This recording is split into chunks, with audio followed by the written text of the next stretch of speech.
सवाल ये होना चाहिए कि कॉन्ट्रैक्ट अकाउंट कौन बनाता है। आप कहते हैं कि ह्यूमन, तो कॉन्ट्रैक्ट अकाउंट ह्यूमन नहीं बनाता। तो कॉन्ट्रैक्ट अकाउंट ये होता है जब आप कोई कॉन्ट्रैक्ट या कोई, जिसको हम सॉफ्टवेयर कहते हैं, या जब आप डिप्लॉय करते हैं ना इथेरियम के नेटवर्क के ऊपर, तो वो उस कॉन्ट्रैक्ट का एक एड्रेस देता है। उस कॉन्ट्रैक्ट का जब वो डिप्लॉय होता है तो उसका एड्रेस एक रिटर्न में मिलता है हमें। तो जब भी हमें उस कॉन्ट्रैक्ट से मजीद बात करनी होती है, कभी उस कॉन्ट्रैक्ट में कुछ इनपुट देके कुछ आउटपुट लेना होता है, तो हम उस एड्रेस से मुखातिब हो रहे होते हैं। तो जो सबसे इम्पोर्टेंट चीज है ना, एड्रेस ऑफ कोड। तो दो तरह के एड्रेसेस होते हैं। एक करंट, एक शायद स्लाइड है हमारी नेक्स्ट आज की क्लास में, उसको हम और भी देखेंगे। एक होती है एक्सटर्नल लोन अकाउंट और एक होती है कॉन्ट्रैक्ट अकाउंट। ठीक है, फिर होता है सेंडर्स का एड्रेस। देखिए, अगर आप कॉन्ट्रैक्ट डिप्लॉय करना है तो सेंडर का एड्रेस तो नहीं होगा, मगर आप जिस तरह कोई ट्रांजेक्शन एग्जीक्यूट कर रहे हैं, एक ईथर किसी ए अकाउंट से बी अकाउंट में सेंड कर रहे हैं, या मैं आपके अकाउंट में सेंड कर रहा हूँ, तो आप सेंडर होंगे, या बी अकाउंट होल्डर जिसको हम सेंड करें वो सेंडर एड्रेस होगा। ये वो चीजें जो एक ट्रांजेक्शन के अंदर, एक ईथर की ट्रांजेक्शन के अंदर पाई जाती है। अदील मलिक साहब आपका माइक शो कर रहा है, मैंने म्यूट कर दिया है आपको।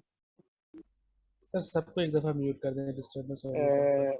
यार थोड़ा सा मैंने आज लोग सही बिहेव कर रहे हैं, तो मैंने सबके ऑप्शन खुले रखे हुए हैं, ताकि अगर किसी का कोई क्वेश्चन हो तो क्लास टू वे इंटरेक्शन हो। ये आप अपनी एज अ रिस्पॉन्सिबिलिटी आप अपने माइक सब चेक करते रहे, ताकि मैं चाह रहा हूँ कि अगर किसी के जहन में कोई सवाल आए तो हम फौरन उस पर डिस्कशन कर सकें, टॉपिक से रिलेटेड अगर कोई सवाल है तो। ठीक है, तो टू वे कम्युनिकेशन हो, सिर्फ वन वे कम्युनिकेशन ना होती रहे। क्योंकि हो सकता है कोई ऐसा सवाल हो कि जो सारे स्टूडेंट्स को जिससे फायदा हो, और जिसका जो शायद अगर मैं कोई चीज बताना भूल जाऊं, या कोई ज्यादा बेहतर किसी सवाल की वजह से कभी होता है ना, अच्छी एक्सप्लेनेशन हो जाती है। तो ऑब्जेक्टिव ये है। ज्यादा शोर आने लगेगा तो हमें बंद करना पड़ेगा माइक, जाहिर सी बात है। अच्छा, फिर क्या होता है गैस प्राइस। गैस प्राइस का भी हमने जिक्र किया कि गैस प्राइस क्या होती है, कि जो ट्रांजेक्शन एग्जीक्यूट करने के लिए जो फी पे हो रही होती है, सर वो इनपुट डेटा। सेंडर एड्रेस दोबारा बता दीजिए। सेंडर वो है जो सेंड कर रहा है या वो जो रिसीव कर रहा है? यानी इसमें तो ये आपने एक डिस्टर्बेंस हो रही थी। देखें, address of the code owner, एक तो ओनर है और किसी को सेंडर, रिसीवर। हाँ सेंडर, सॉरी मैं शायद गलत कह गया। सेंडर का मतलब आपका अपना अकाउंट है, जहां से वो कॉन्ट्रैक्ट डिप्लॉय हो रहा है, या जहां से वो ए से बी को अगर ट्रांजेक्शन जारी है, तो ए जो है ना वो सेंडर है। अगर मैं आपको कुछ सेंड कर रहा हूँ तो मैं सेंडर हुआ ना। मैंने शायद उल्टा अपोजिट बता दिया था, थैंक यू जिन्होंने ये मुझे करेक्ट करवाया। सही है, सेंडर इज मी, मैं सेंडर हूँ अगर मैं सेंड कर रहा हूँ। आप मुझे सेंड करें तो आप सेंडर हैं। ठीक है, अगर मैं आपको सेंड कर रहा हूँ तो आप रिसीवर हो जाएंगे, मैं सेंडर होऊंगा। और अगर हम कॉन्ट्रैक्ट डिप्लॉय कर रहे होंगे तो हम we will be always the sender, जब हम कॉन्ट्रैक्ट डिप्लॉय कर रहे होंगे तो। सही है, इनपुट डेटा, अगर हम कोई उसमें कोई इनपुट डेटा दे रहे हैं। चलिए मैं इन सबको भी म्यूट कर दूं, मैसेज को भी म्यूट कर दिया मैंने। अच्छा, जिनको मैं म्यूट कर रहा हूँ फिर आप उसको मैं अनम्यूट नहीं करूंगा।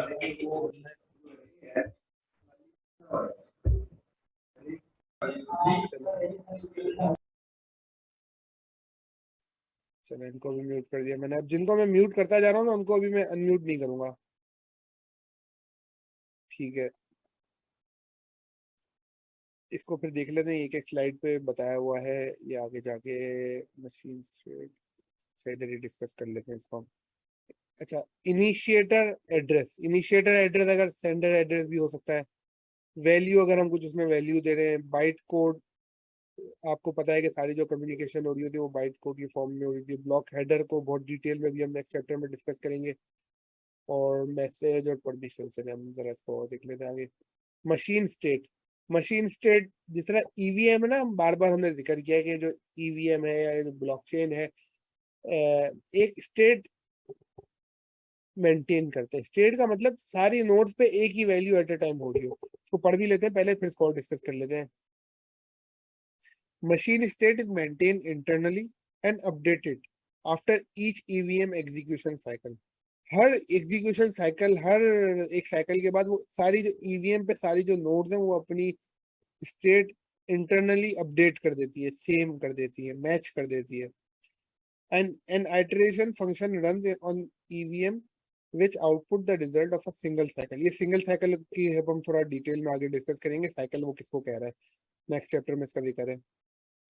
EVM is design to handle exceptions, मतलब एक्सेप्शंस से मुराद कि अगर कोई हर प्रोग्रामिंग लैंग्वेज में एक्सेप्शन हैंडलिंग का एक कॉन्सेप्ट होता है कि फर्ज करें वो ट्रांजेक्शन में कोई प्रोग्राम, अगर आसान अल्फाज में उसको समझे कि अगर प्रोग्राम के अंदर कोई एरर आ गया तो उसको स्किप किस तरह हो, या उसको कोई एरर देने की बजाय उसका कोई सॉफ्ट सा एरर दे आपको, या जिस तरह आप वेबसाइट पे कोई जाते हैं तो आपको दिखता है ना कि we are sorry, we are in process, या कोई एक सॉरी का या अपोलॉजी का मैसेज आता है। वो बेसिकली वो एक इंटरनल एरर आया हुआ होता है जिसकी वजह से वो एरर आपको आता है कि थोड़ी देर के बाद ट्राई कर लें, या try after some time we are currently facing any problem. वो एक्सेप्शन हैंडलिंग का रिजल्ट में उसको एक मैसेज, तो हर सॉफ्टवेयर के अंदर एक एक्सेप्शन हैंडलिंग का एक मैकेनिज्म होता है, तो इसमें भी एक एक्सेप्शन हैंडलिंग का मैकेनिज्म दिया हुआ है और कुछ इसके भी फंक्शन है उसके अंदर।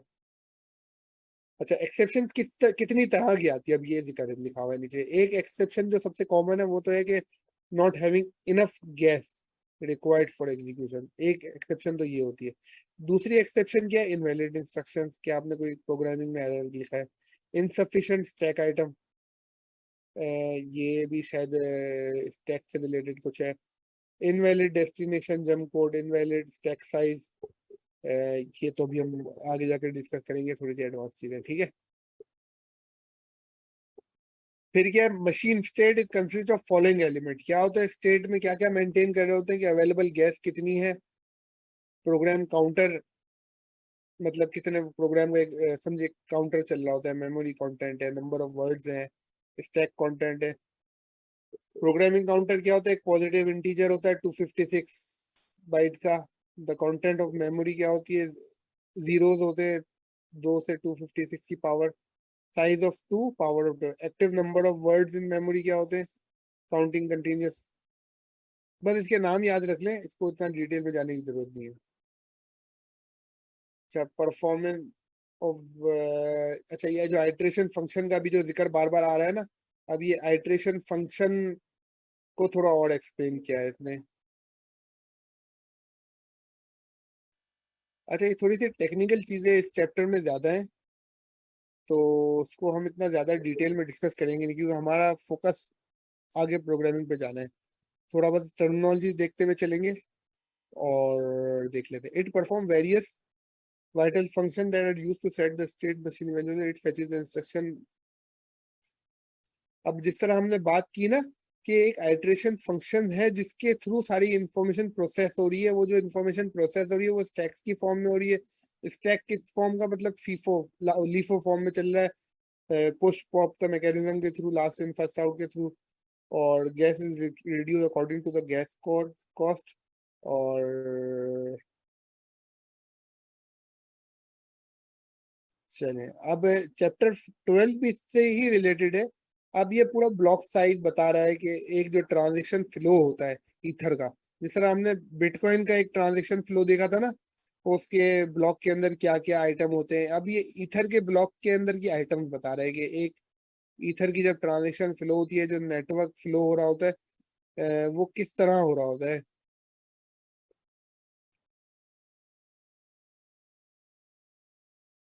अच्छा, बार बार लोग ये जावास्क्रिप्ट के टेस्ट का सवाल पूछ रहे हैं, तो मैं, आप मुझे बता दें, अगर टेस्ट अगर कल शेड्यूल करना है तो मैं तो कल शेड्यूल कर लेता हूँ, अगर आप लोगों की तैयारी पूरी हो गई है तो।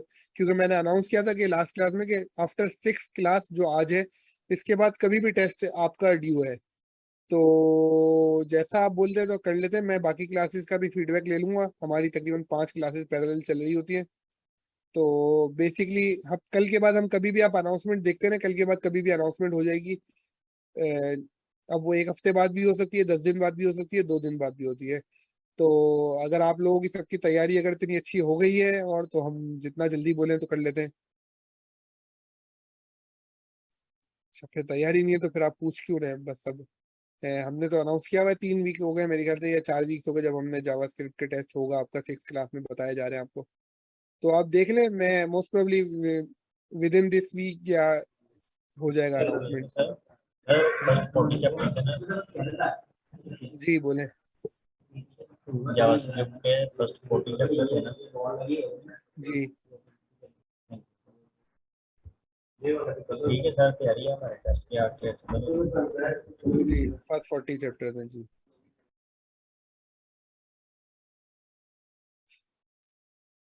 नहीं, आफ्टर आगे फिर हमें 9th क्लास के बाद तो हम फिर ब्लॉकचेन की थ्योरी का टेस्ट है, और जो हमारा आपको बताया था ना मैंने, 9th क्लास के बाद आपका ब्लॉकचेन की जो थ्योरी की हम बुक पढ़ रहे हैं, मास्टरिंग ब्लॉकचेन, इसका टेस्ट है। और जो तीसरा टेस्ट है हमारा टाइप स्क्रिप्ट का होगा, वो 12th क्लास या 13th क्लास, जितनी भी क्लासेस हमारी होती हैं उसके बाद होगा। प्लान तो अभी तक 12th क्लासेस का है हमारा।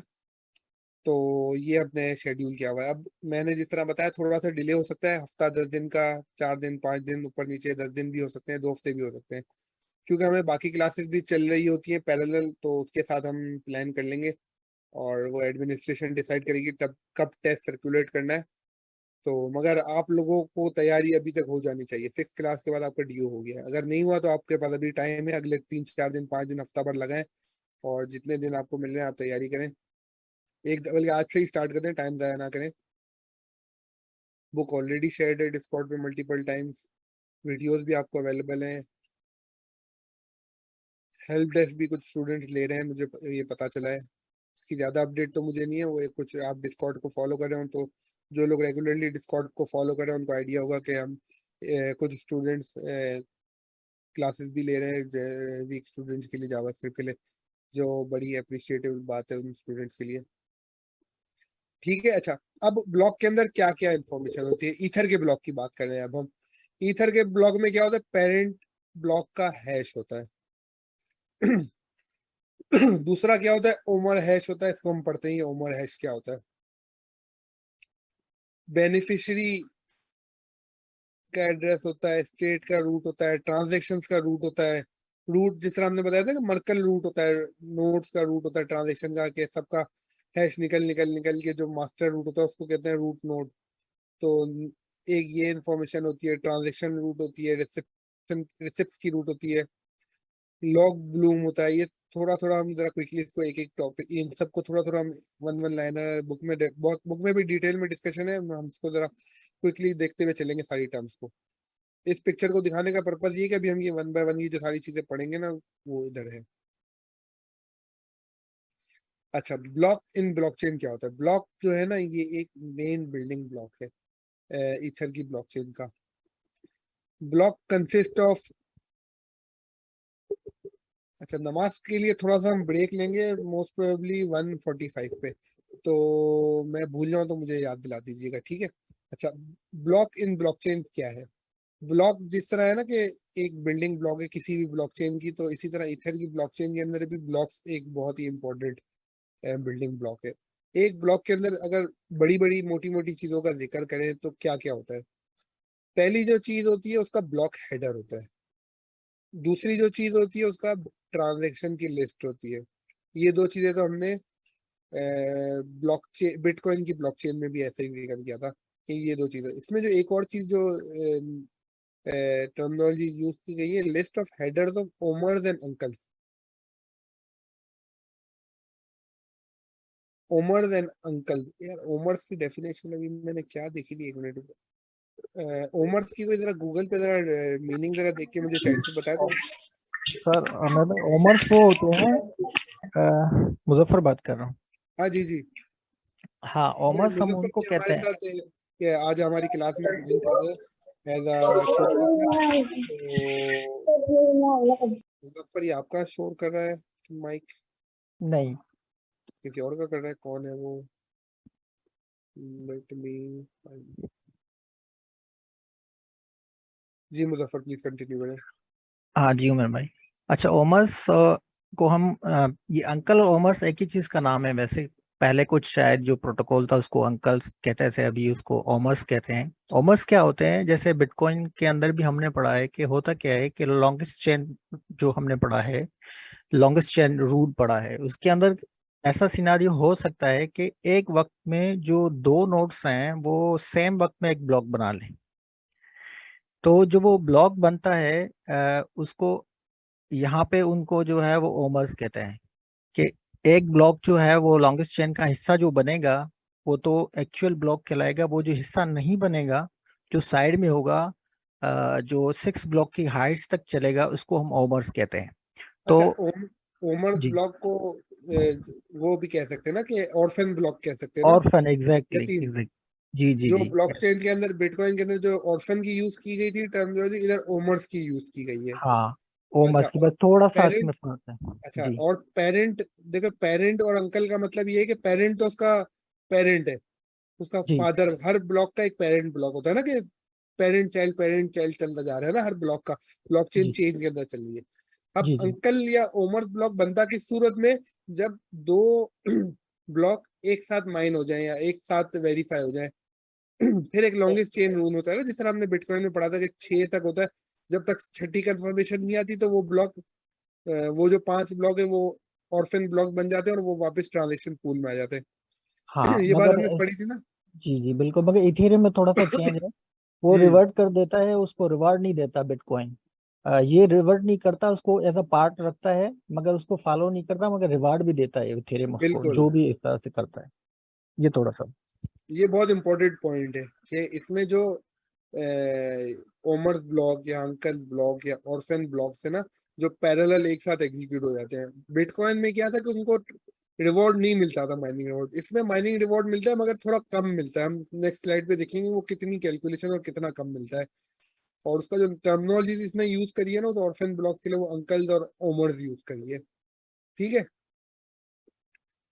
तो ये 3 तरह की चीजें ब्लॉक स्ट्रक्चर के अंदर होती है एक ब्लॉक के अंदर। Transaction list is simply a list of all transaction of block. अच्छा ये तो बता रहे हैं। और लिस्ट ऑफ हेडर्स में क्या होता है, अंकल इंक्लूडेड। अच्छा ये नेक्स्ट स्लाइड पे इसका ब्लॉक हेडर क्या है? Block header please block header को जरा हम इस स्लाइड पर डिस्कस कर रहे हैं अभी। अच्छा, मेरा एक क्वेश्चन था, मेरा 5 क्वेश्चन है।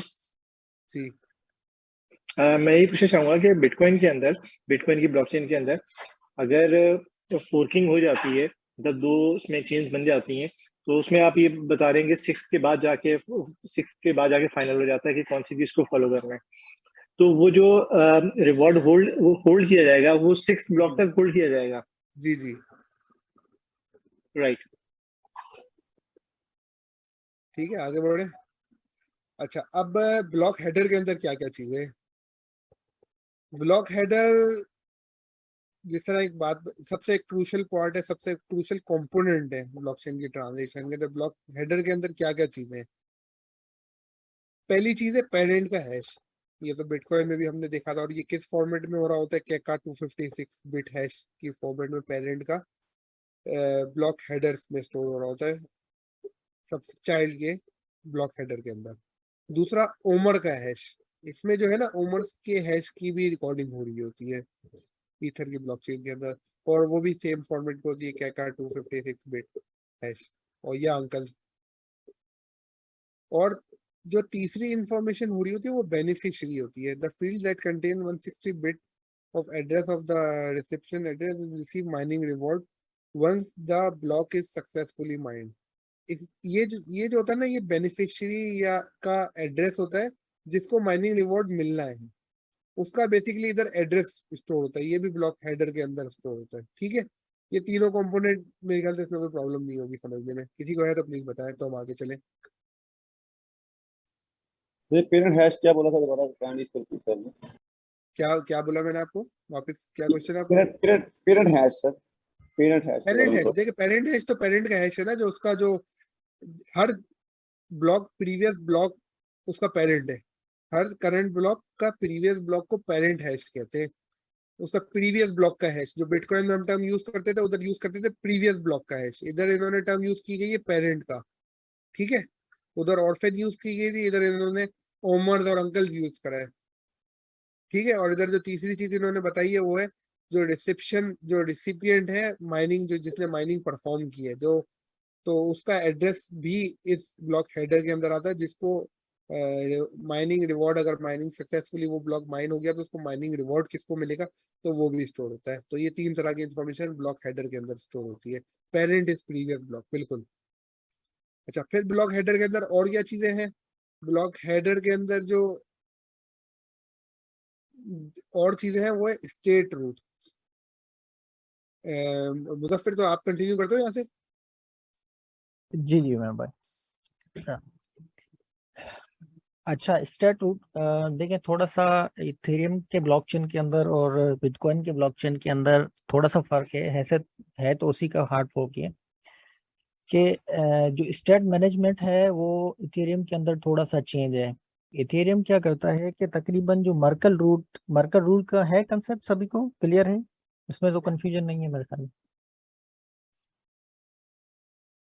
ओके, तो okay good.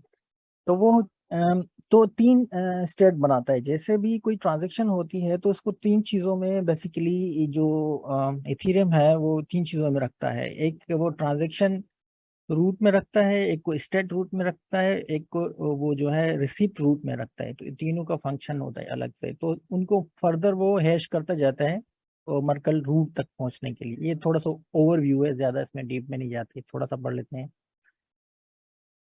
State is calculated once all transaction has been processed. अच्छा, जब क्या हो जाती है सारी ट्रांजेक्शन प्रोसेस हो जाती हैं ब्लॉकचेन के अंदर, तो वो उसको उनको वो हैश करता है कि क्या 256 एल्गोरिदम के थ्रू।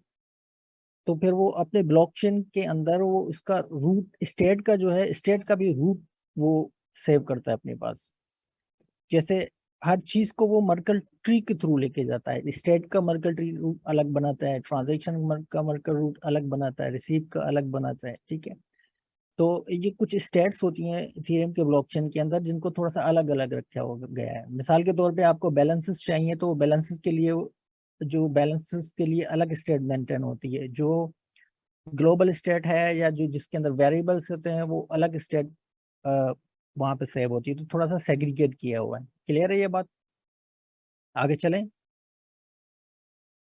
स्टेट स्टेट देखिए, स्टेट बेसिकली क्या कह सकते हैं, वो जो भी डेटा है आपका, जो भी ट्रांजेक्शन्स हैं वो जो सेव हो रही है आपके ब्लॉकचेन के अंदर, जिनको हम बाद में क्यूरी कर सकते हैं, वो सारा स्टेट है। मिसाल के तौर पे वो जो रिकॉर्ड है आपका, वो उसको हम स्टेट लेमन लैंग्वेज में उसको उसको स्टेट कह लें।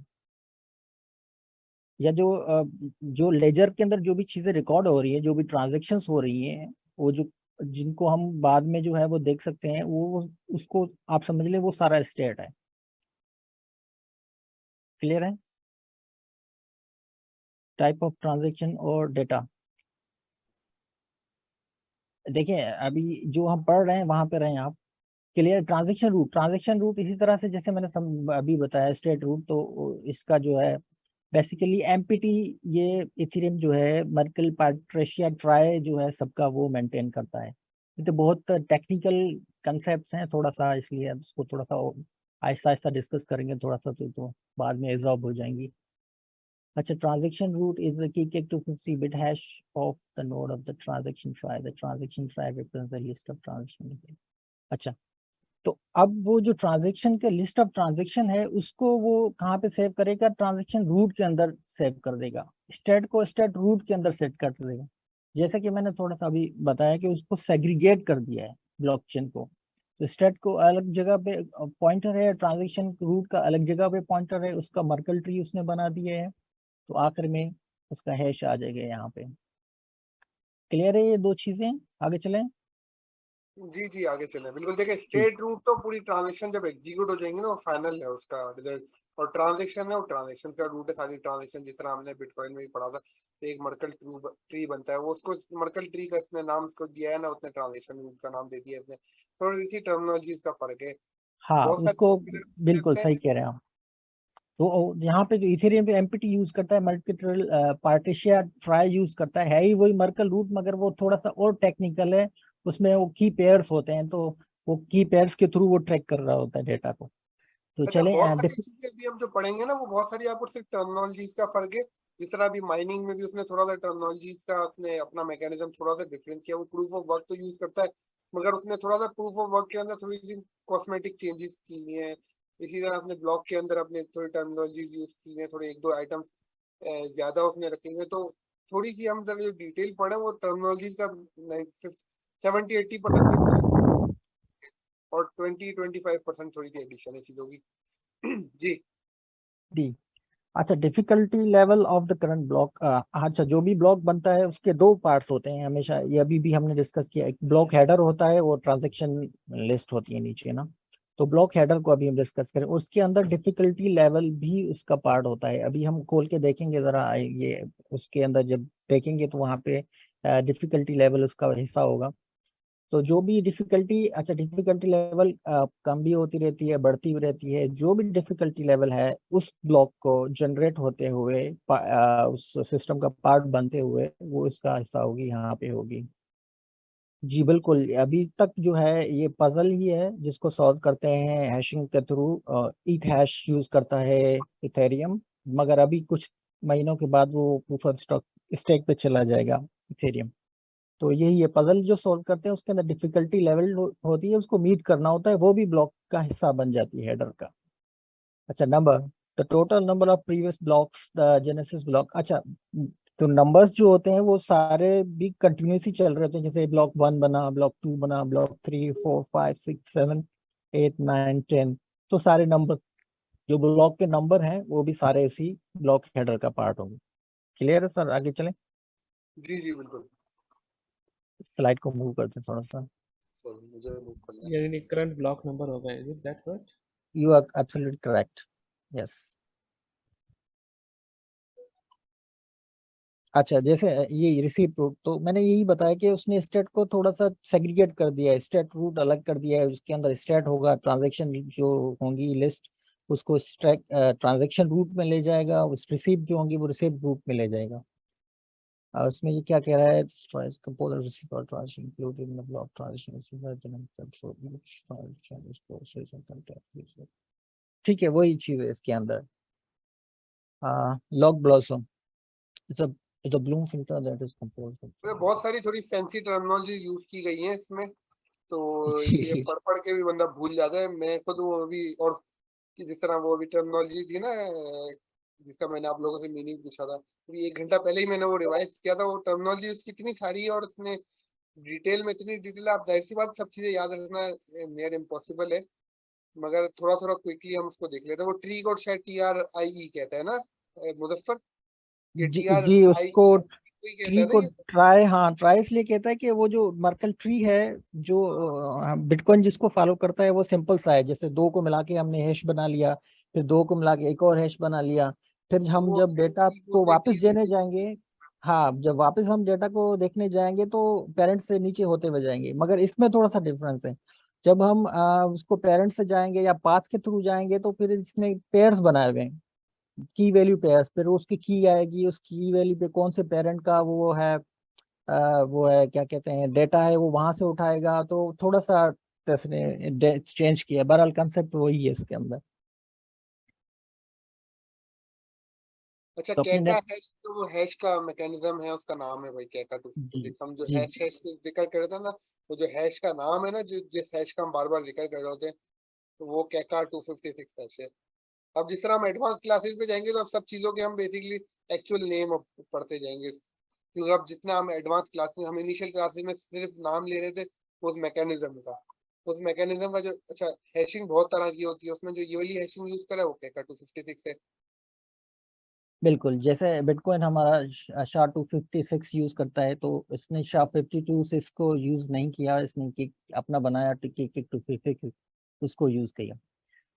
तो अच्छा, log blossom is a filter that is composed of the log address and the topics from the log। अच्छा, लॉग्स जो है वो बेसिकली इसको यूं कह सकते हैं कि ये इवेंट्स होते हैं, जैसे कि हमारे अंदर जो उसके जो इवेंट्स होते हैं मुख्तलिफ, वो क्या कह सकते हैं इसको, वो वहाँ पे दिखाता है। जैसे भी इवेंट्स का किसी को कंसेप्ट है, स्मार्ट कॉन्ट्रैक्ट के अंदर जो है ना इवेंट्स फायर होते हैं, तो उनके अंदर जो एडिशनल इंफॉर्मेशन होती है जो हम देते हैं, वो इसमें लॉग्स की सूरत में हमें दिखाई देती है यहाँ पे। देने चले आगे चले। ओके। अच्छा, गैस लिमिट, अच्छा गैस लिमिट ये है, बहुत इम्पोर्टेंट कॉन्सेप्ट है, इसको समझना बहुत जरूरी है, जिसको हमने हाँ थोड़ा भी किया था हमने क्लास के स्टार्ट में। जी मुजफ्फर। बिल्कुल बिल्कुल सही कह रहे हैं सर आप, तो बिल्कुल। अब जो वो जो बाकी चीजें जो हैं वो तकरीबन ब्लॉकचेन जो है ये मशीन ही हैंडल कर रही थी। ये कंसेप्ट आपको as a smart contract developer आपको आना चाहिए कि गैस लिमिट क्या होती है, गैस यूज क्या है, और ये चीजें। Value that represents the limit set to gas consumption पर ब्लॉक। ये गैस लिमिट होती है कि एक जो ब्लॉक बना है उसकी लिमिट क्या थी कि मिसाल के तौर पे जो वो ब्लॉक होता है उसके अंदर एक खास लिमिट होती है कि 1 लाख गैस हो गई, 2 लाख गैस हो गई मैक्सिमम। जो इतनी लिमिट का जो है वो ब्लॉक बनेगा, इसकी जो लिमिट होगी ये होगी कि इससे ज्यादा वो मतलब इससे ज्यादा गैस का ब्लॉक ना बने। फिर उसके अंदर ये क्लियर है गैस लिमिट। गैस लिमिट कि मैक्सिमम या टेंटेटिव, आप एक मिसाल के तौर पे आपने एक लिमिट बना ली कि 10 लाख गैस इसके ब्लॉक के अंदर यूज होगी, तो एक्चुअली वो जरूरी नहीं कि वो पूरी कंज्यूम हो, मगर उससे कम कम कंज्यूम होनी चाहिए ब्लॉक के अंदर। Okay. So the gas limit तो सिस्टम स्टेट मैनेज करेगा ना, क्योंकि ये तो नोड्स के थ्रू हो रहा होगा सब कुछ। बिल्कुल, वो लिमिट आपकी जो होगी वो ब्लॉक की लिमिट होगी, तो उससे ज्यादा वो यूज नहीं करेगा। उससे नीचे नीचे जो भी होगी वो गैस लिमिट, वो उतनी ट्रांजेक्शन्स उठाएगा या उतनी ट्रांजेक्शन्स होंगी जो इस गैस लिमिट के अंदर होंगी। अगर उससे एक्सीड करेंगे तो दूसरा ब्लॉक पे चला जाएगा। क्लियर है? सर या अगर हमारी जी गैस जो है वो मतलब जो हमने सजेस्ट किया है या जो हमने लिमिट लगाई है वो हमारे रिक्वायर्ड से ज़्यादा है।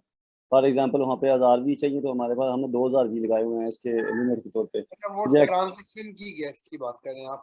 ये जो बात हो जी रही है ना, जी ये पूरे ब्लॉक की बात हो रही है, ऐसा ही है मुजफ्फर? जी सर, सही कह रहे हैं आप, बिल्कुल।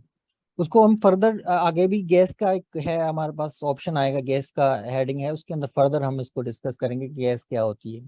ठीक है, तो यहाँ तक अभी थोड़ा सा इसको ओवरव्यू ले लें। गैस यूज यही है कि सिंपली वो कितनी ट्रांजेक्शन्स उसके अंदर हिस्सा बनी है, और उनको जब वो कैलकुलेट करेगा, गे वही के अंदर होती है वैसे इसकी प्राइस, नंबर ऑफ ट्रांजेक्शन्स को देख के वो कैलकुलेट करेगा कि एक्चुअल गैस कितनी यूज हुई है, उसकी लिमिट क्या थी। तो ये दो इसके अंदर इंफॉर्मेशन होती हैं। टाइम स्टैम्प होता है, एपॉक यूनिक्स टाइम होता है, अ, वो भी इसका हिस्सा होता है। वो नंबर्स होते हैं, ऐसा नहीं होता कि आज 12:03, ऐसे नहीं। तो एपॉक्स को टाइम का फॉर्मेट है, हम दिखाएंगे अभी आपको। उसके अंदर वो उसका टाइम स्टैम्प होता है। बेसिकली टाइम स्टैम्प क्या होता है कि वो टाइम की जिस वक्त ब्लॉक बना है, ब्लॉक कब बना है, उसका एग्जैक्ट टाइम लिखा होता है उसके अंदर। क्लियर है? अच्छा, फिर उसके बाद नमाज का भी टाइम हो रहा है सर, तो मैं इसको अभी डिस्कस कर लेता चलिए हूँ ठीक एक्स्ट्रा है, डेटा को। तो यहीं उसके बाद बीच फिर कर हाँ, लेते हैं। एक्स्ट्रा डेटा अभी लास्ट में कर लेता हूँ इसको। एक्स्ट्रा डेटा देखिए, कोई भी डेटा जो ब्लॉक के अंदर भेजा जाता है, एक तो सिंपल हम ट्रांजेक्शन भेजते हैं ना, मैंने आपको बिटकॉइन इथेरियम भेजे, आपने किसी और को भेजे, तो रिसीविंग एंड सेंडिंग हो रही है सिंपल। तो उसके अंदर डेटा नहीं। तो इथेरियम के अंदर ब्लॉक, जो हमने पहले पढ़ा था बिटकॉइन, बिटकॉइन के अंदर क्या होता है कि रिसीविंग पेमेंट ही होती है और कुछ नहीं होता। मगर इथेरियम के अंदर जो उसकी खासियत है, वो उसके अंदर स्मार्ट कॉन्ट्रैक्ट्स बनाते हैं आप, उसके अंदर एक्स्ट्रा लॉजिक लिख सकते हैं। वो जो लॉजिक आप जो भेजेंगे सिस्टम पे, वो डेटा की सूरत में जाएगी। क्लियर? मेरे ख्याल में सर ब्रेक ले लें ठीक हम है, यहाँ नमाज के ब्रेक ले लिए। लेते हैं और 10 मिनट।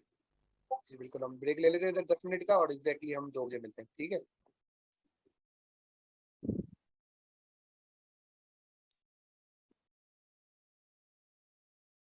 Recording stopped.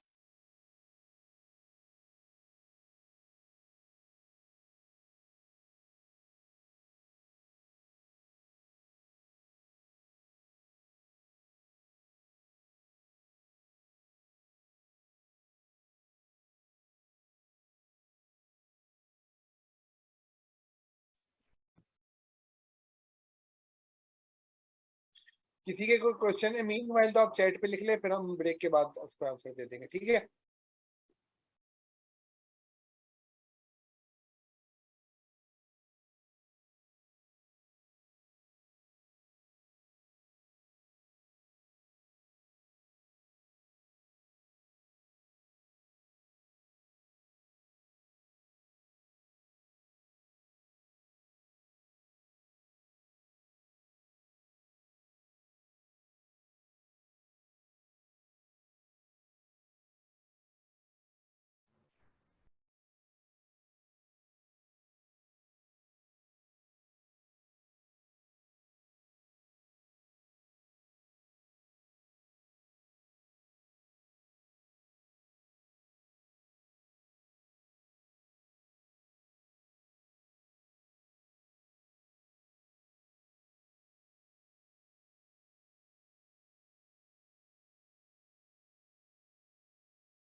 अस्सलाम वालेकुम मुजफ्फर, आप आ गए हो वापस? वालेकुम सलाम मोहम्मद भाई। यस। चल कंटिन्यू करें प्लीज।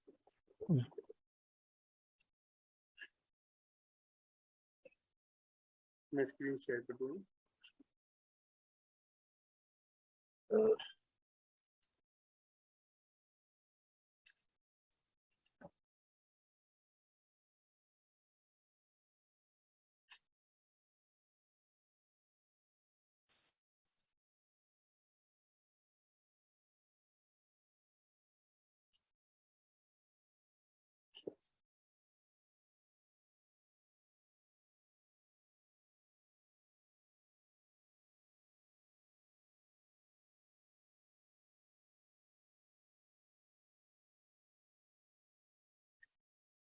हाँ मित्र थे ना, यहाँ कोई क्वेश्चन है किसी का? मैं रिकॉर्डिंग स्टार्ट कर दूं?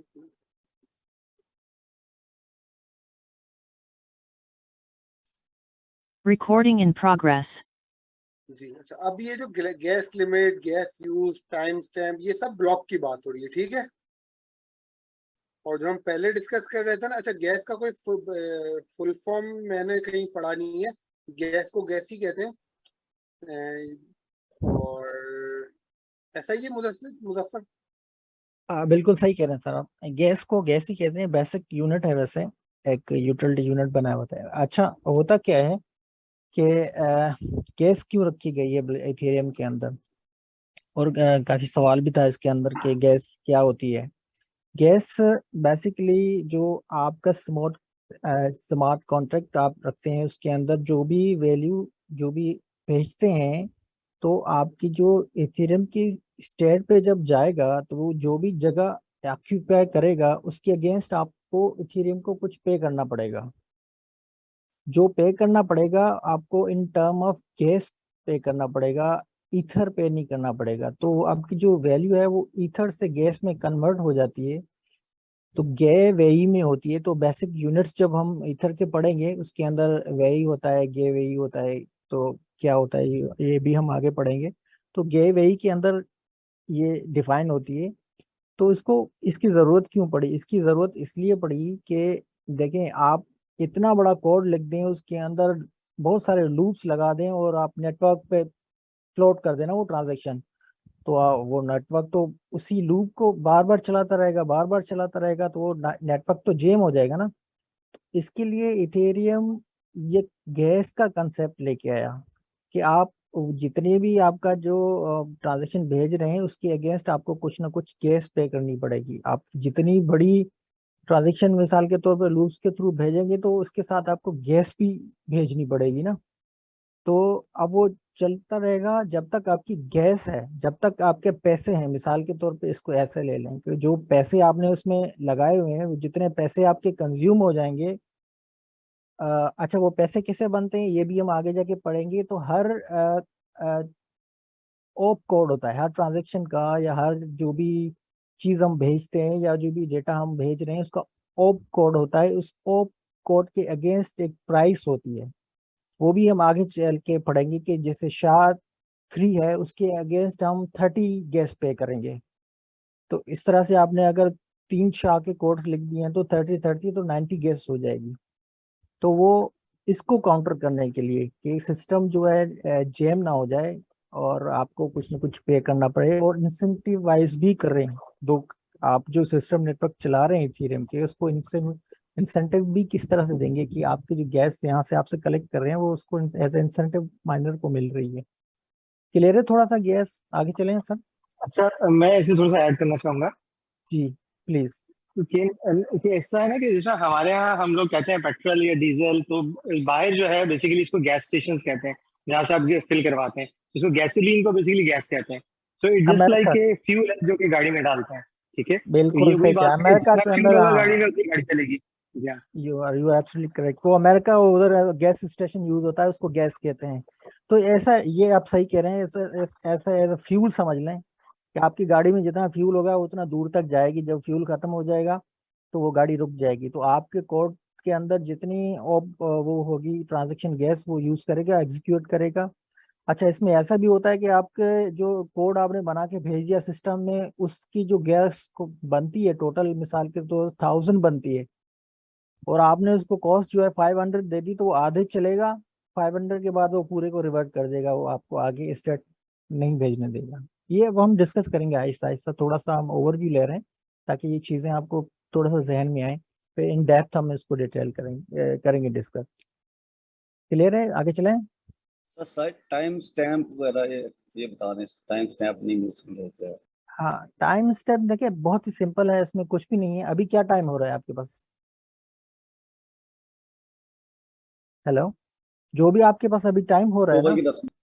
हाँ, वो अब इस वक्त जो ब्लॉक बना वो उसको 2:10 उसके अंदर होगा, वो टाइम स्टैम्प है। तो ब्लॉकचेन के अंदर टाइम स्टैम्प का मतलब करंट टाइम, जैसे पहले भी किसी ने बताया कि उसको हम करंट टाइम ले लें उसको, वो उसको टाइम स्टैम्प कहते हैं। वो टाइम का एक स्टैम्प लग जाता है सिस्टम के अंदर कि इतने टाइम पे ये ब्लॉक बना। और कोई सवाल? जी, किसी ने यहाँ पे चैट में एपॉक का एग्जांपल भी भेजा है कि बिल्कुल ये जो टाइम है इस तरह से शो होता है इथेरियम के अंदर या ब्लॉकचेन के अंदर, उसको वो कन्वर्ट करता है टाइम के अंदर इसी बेसिकली टाइम। ईपॉस को अगर आसान अल्फाज में कहें तो ये टाइम रिकॉर्ड करने का एक फॉर्मेट है। टाइम तो एक स्टैंडर्ड होगा या एक टाइम स्टैम्प करने का एक टर्मिनोलॉजी यूज होती है। ठीक है। अच्छा, मिक्स हैश, जैसा कि हम अभी पहले भी डिस्कस कर रहे थे कि बिटकॉइन और ईथर के अंदर थोड़ा थोड़ा सा उसने जो है चीज़ों को मॉडिफाई किया हुआ है, उसको अपने ज़रूरत का बनाया हुआ है तो उसी का ही वो फॉक है, हार्ड फॉक। तो उसको कुछ चीज़ें अपनी बना के उसको थोड़ा सा और सिक्योरिटी के हिसाब से अपने हिसाब से उसको बेहतर बनाने की कोशिश की है।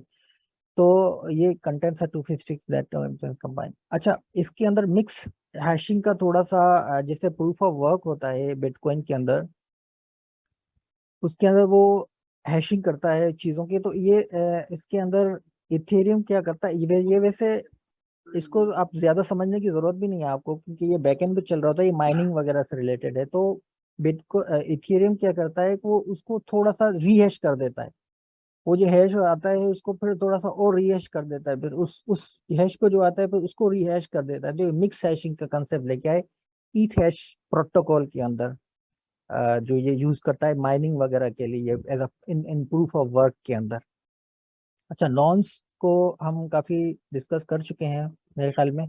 नॉन्स सिंपली कुछ भी नहीं है। नॉन्स जो है एक वैल्यू होती है जिसको हम काउंटर भी कह लें, जैसे 1 के बाद 2, 2 के बाद 3, 3 के बाद 4। वो तो ट्रांजैक्शन की सूरत में होती है। इसके अंदर नॉन्स कौन सा शामिल होता है? इसके अंदर वो नॉन्स शामिल होता है जो हमें रिक्वायर्ड होता है डिफिकल्टी लेवल के अंदर। ऐसा ही इस combination with mix field and adequate competition. हाँ ठीक है। तो ये हम पहले भी डिस्कस कर चुके हैं कि जैसे मिसाल के तौर पे एक खास पजल होता है, उस पजल को हमने सॉल्व करना होता है। रैंडम नंबर है, ये सभी कह सकते हैं, बिल्कुल रैंडम नंबर ही है ये। तो उस पजल को सॉल्व करने के लिए एक खास हैश सिस्टम बनाता है या एक खास नंबर बनाता है, उसके अंदर कुछ जीरोस वगैरह होते हैं या कोई चीजें होती हैं। अब उसको फाइंड करना होता है। अब सिस्टम कैसे फाइंड करेगा?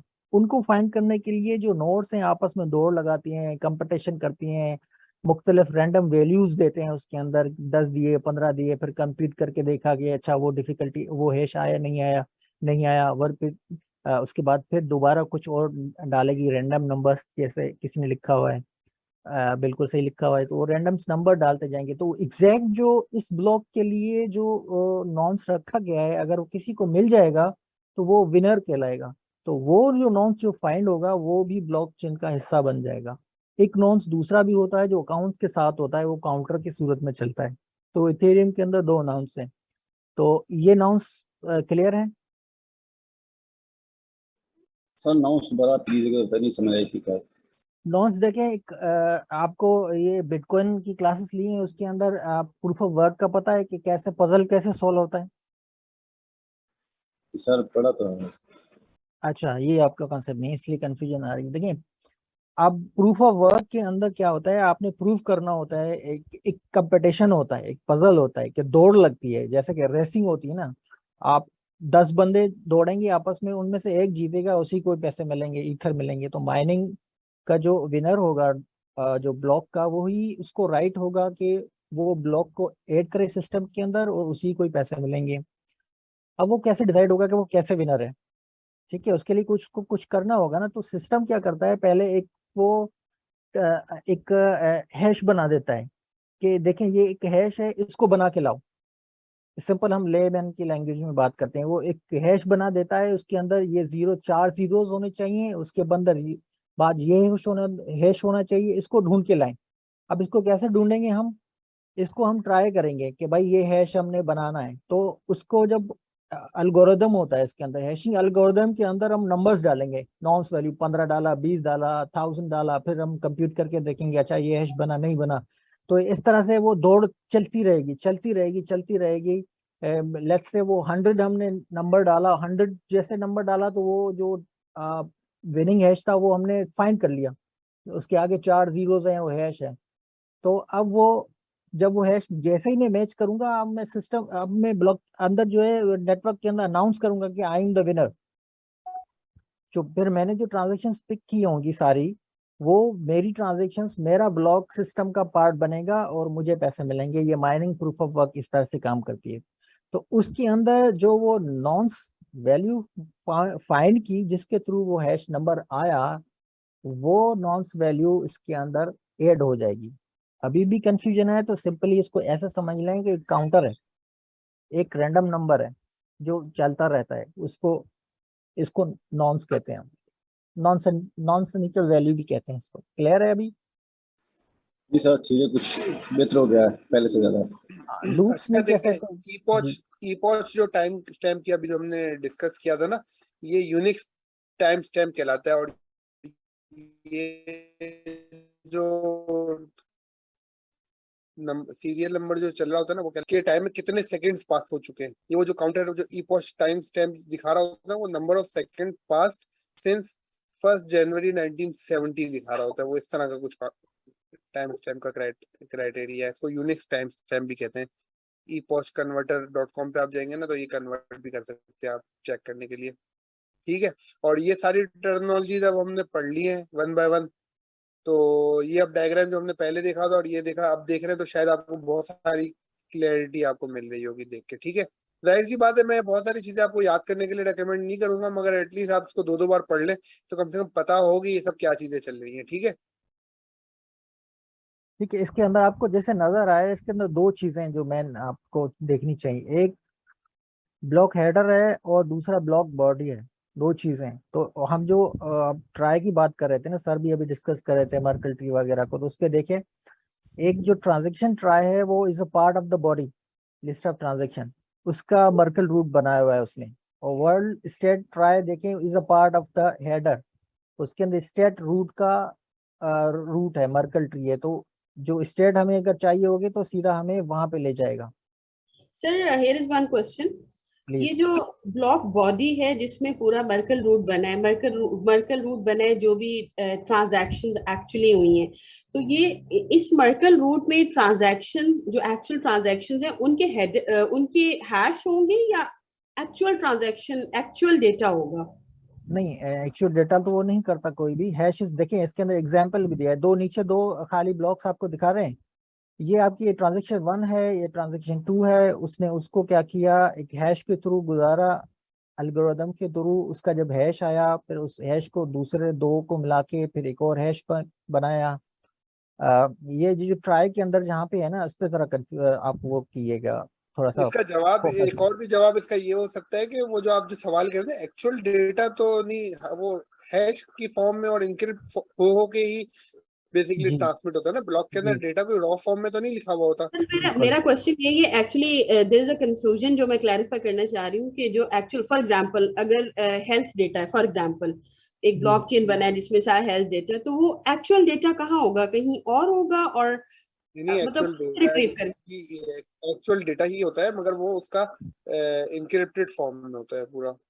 अपनी स्टेट के पास जब ले जाएगा तो इनक्रिप्टेड फॉर्म में ले जाएगा, फिर उससे वो वेरीफाई करेगा, वापस चलाएगा, वो पाथ के थ्रू जाएगा, पेरेंट के थ्रू जाएगा, फिर उसी डेटा के पास वो पहुंच जाएगा देखिए, डेटा दो उसी हैश तरीके के से थ्रू। encrypt होता है। हैशिंग होती है उस डेटा को वेरीफाई करने के लिए कि सेंडर और रिसीवर को सेम डेटा मिले। दूसरा जो लेवल होता है, वो जो डेटा होता है वो इनक्रिप्ट होता है, वो प्राइवेट की पब्लिक की इंक्रिप्शन के थ्रू। तो डेटा इनक्रिप्ट होता है और हैशिंग से कंपेयर होता है। वो जो इनक्रिप्ट होता है ना, वो एक्चुअल डेटा को, जिस तरह आप जिप करते हैं एक्चुअल डेटा को, तो वो एक्चुअल डेटा तो नहीं ट्रांसमिट होता है। अगर आप जिप फाइल किसी को सेंड करते हैं, वो आप जिप करते हैं, उसका पासवर्ड लगाते हैं और किसी को उसका पासवर्ड बता के जिप फाइल सेंड कर देते हैं। सेम वे आपका डेटा इनक्रिप्ट होता है पब्लिक की प्राइवेट की हैशिंग से, और फिर सेंडर रिसीवर के पास जाके वो डिक्रिप्ट होता है। और जो मैचिंग होती है ना, वो हैशिंग से होती है। तो इसमें जो होता है ना, बॉडी के अंदर ट्रांजेक्शन का हैश भी जाता है और ट्रांजेक्शन डेटा भी होता है, दोनों चीजें होती है ब्लॉक के अंदर। ठीक है, आगे बढ़े। चले सर, और कोई सवाल? अच्छा, अब एक कॉन्सेप्ट है जेनेसिस ब्लॉक का।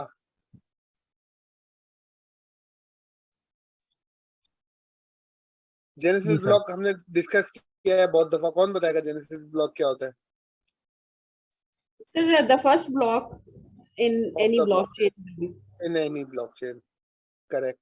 अच्छा, और इसमें जिसके आप अंदर देखें, पेरेंट जो है, पेरेंट हैश नहीं होती जिसके अंदर, वो बेसिकली पेरेंट ये है हार्ड जीरो कोडेड होती होती है। है। ऑब्वियस बहुत अंडरस्टूड बात है कि इसका जो पेरेंट है वो 000 ही होगा। अच्छा, किसी ने क्या पिक्चर सेंड किया चैट पे?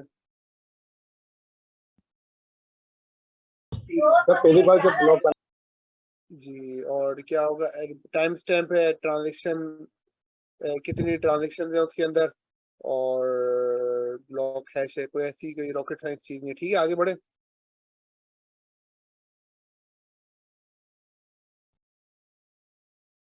फिर जेनेसिस ब्लॉक में और क्या होगा? SHA-256 uncle. ये क्या है भाई? SHA-3 uncle. ये वही है सर जिसकी हम बात कर रहे थे कि ओमर्स का हैश होगा उसके अंदर, तो ये ओमर का भी हैश उसका पार्ट होता है।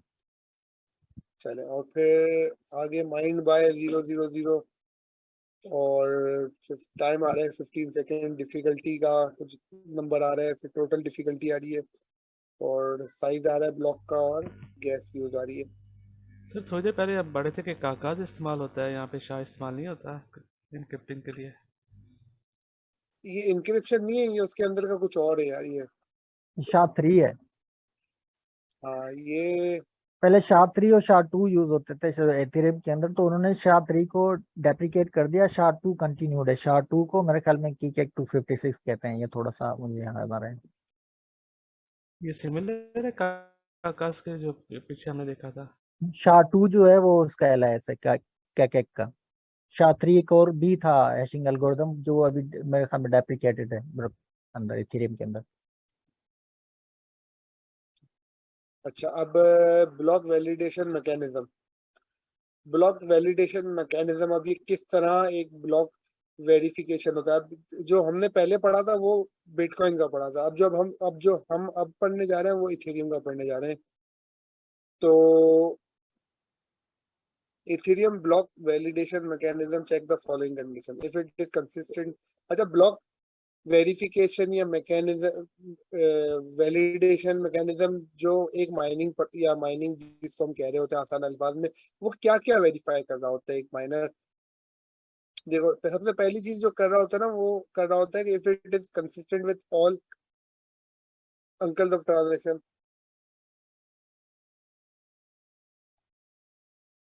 मतलब ये कि जो ऑल के जो ऑर्फन ब्लॉक्स होते हैं उसको बेसिकली चेक कर रहा होता है कि वेदर वो अंकल अभी तक अंकल है, वेदर उसके एक लिमिट जितनी होती है, फर्ज करें 6 लॉन्गेस्ट चेन रूल वाली वैलिडेशन जो होती है वो इधर चेक कर रहा होता है।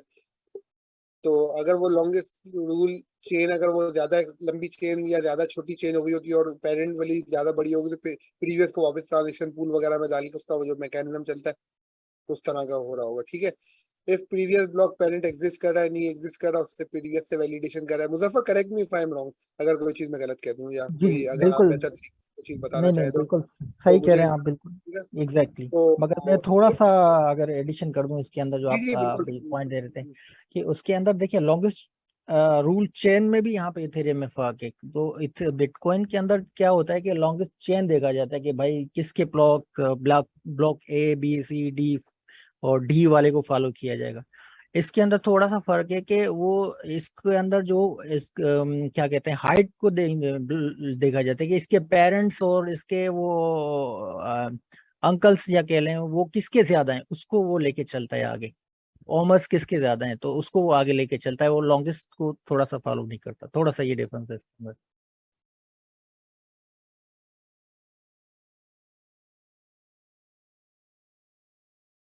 मेरे ख्याल में सर उमेर हमारे साथ नहीं है शायद। सर आवाज आ रही है मेरी?